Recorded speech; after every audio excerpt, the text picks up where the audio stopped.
Hello and welcome to my channel. Thank you so much for clicking on the link. We are going through the book of Revelation. I am the artist behind this.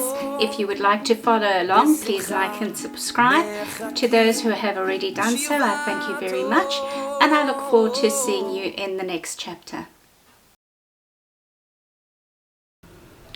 Jumping right into Revelation chapter 12, John sees this woman. She is dressed in the sun. She stands on the moon. She has 12 stars as a crown above her head.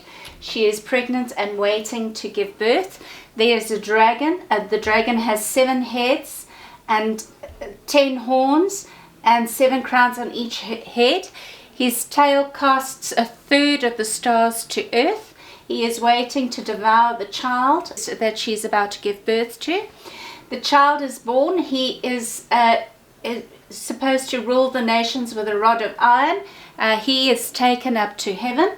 The dragon then chases after the woman in the wilderness and she goes into hiding for 1,260 days.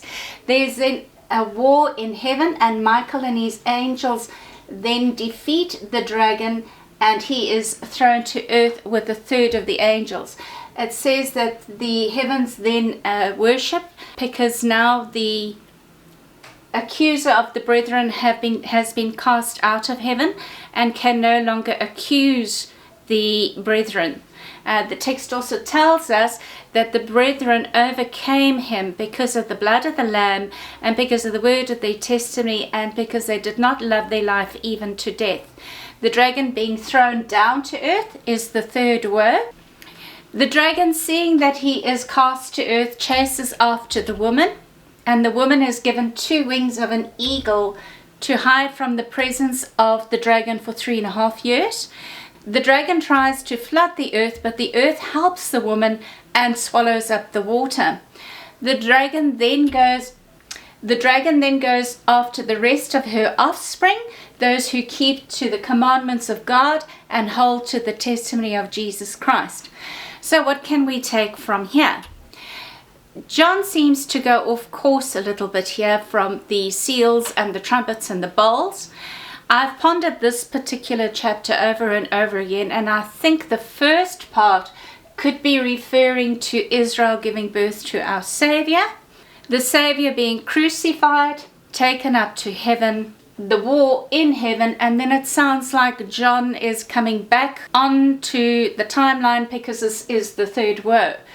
It feels to me that this part is basically telling us how the dragon gets to get onto the earth. John is then coming back into the storyline because he's now mentioned it's the third woe. So if this is the case, then we can see that the Jews once again are being pushed out of Israel, which would tie in with Ezekiel 37 and Jeremiah chapter 23 and various other places.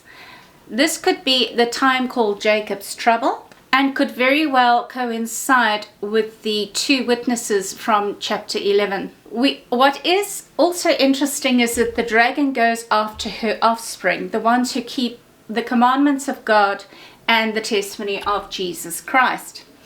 Christianity has its roots in Judaism. According to Paul in Romans chapter 11 and in Ephesians, Christians are part of the Jewish commonwealth and are grafted in.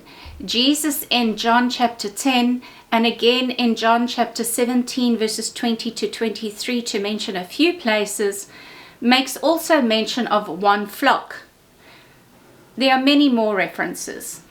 If this is the case, then the second crowd of people could very well be referring to Christians.